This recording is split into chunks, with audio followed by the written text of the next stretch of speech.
All right, so we got another engraving here to do. This is for the military, and it's just all text on both sides. Again, a little challenging though, because they did bring in a coated knife. We want to make sure that we get through the coating, but we don't overburn it. We don't make it too dark.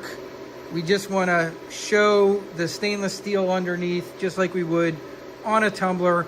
So I'm going to set this up, and then we will get this engraving going. This one should be fairly quick. First thing we always need to do is level our engraving. I made this very cool jig that's from an old laser level that I used to have, and I just get in here and I just make sure that the blade is nice and level. And you can see it's currently pitched way too high this way, so I need to bring this down a whole lot. And I can raise this side a little. There we go. That was a little too much. And we are smack in the middle there. Now I want to make sure I'm also not off this way.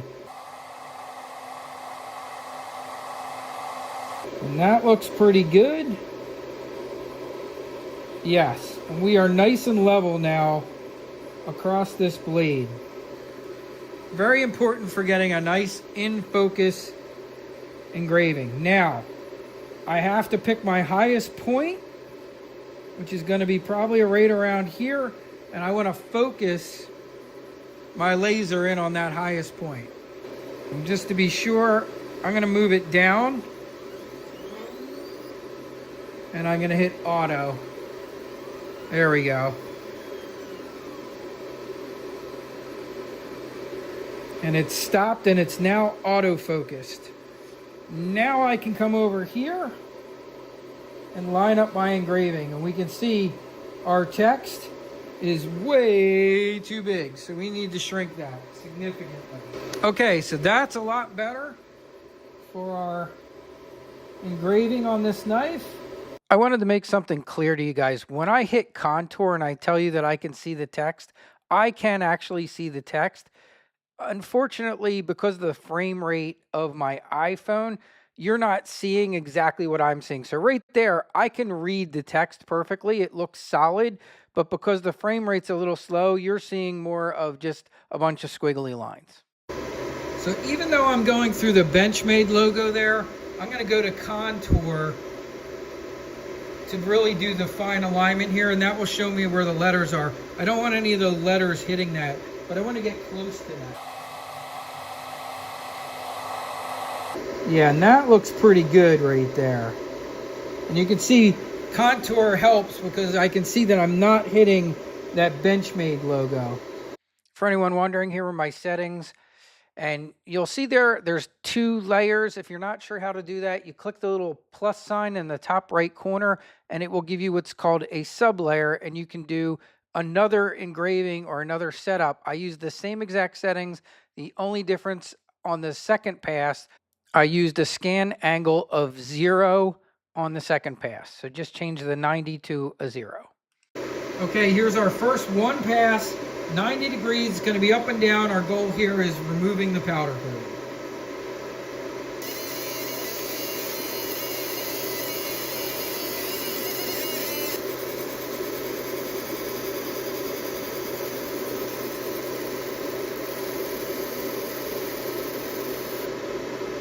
Okay, well, it looks like we got 2 passes. I thought I had the sub layer turned off, but it did both. But the good news is, I think it looks great. Let me just turn the framing off.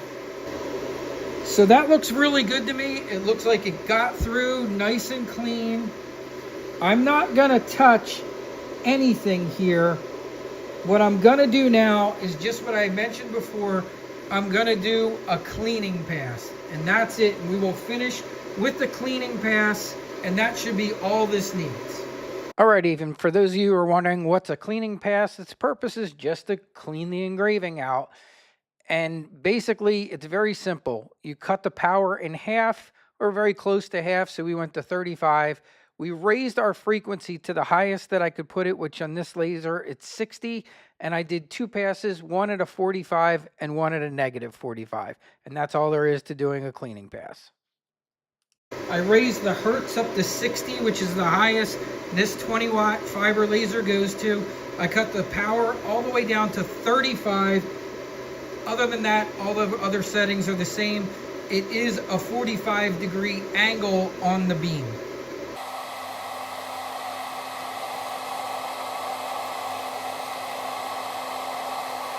That looked great. I think I'm going to do one more at an opposite 45. Okay, only difference here, switch to a negative 45. And that's just to clean that out. And that looks really good to me. I think when we clean it, it's going to be perfect. Okay, and there you go. Looks great. Goes really well with the knife. As you can see what I was talking about, like, yeah, I mean, could we burn that so it was black? You probably could. My concern would be it might start to burn some of that paint.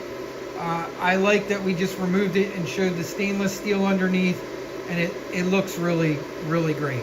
Now I just have to do the other side of this knife and it's done. It's getting an engraving on both sides. And this time it only did 1 pass. Don't ask me why. Both were still turned on.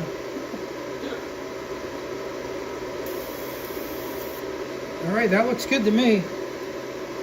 I don't think it even needs a clean pass. All right. Now I'm just gonna hit it with my favorite stuff. Again, for tactical knives, finishes, I like Flitz tactical knife polish. This is how I like to finish these.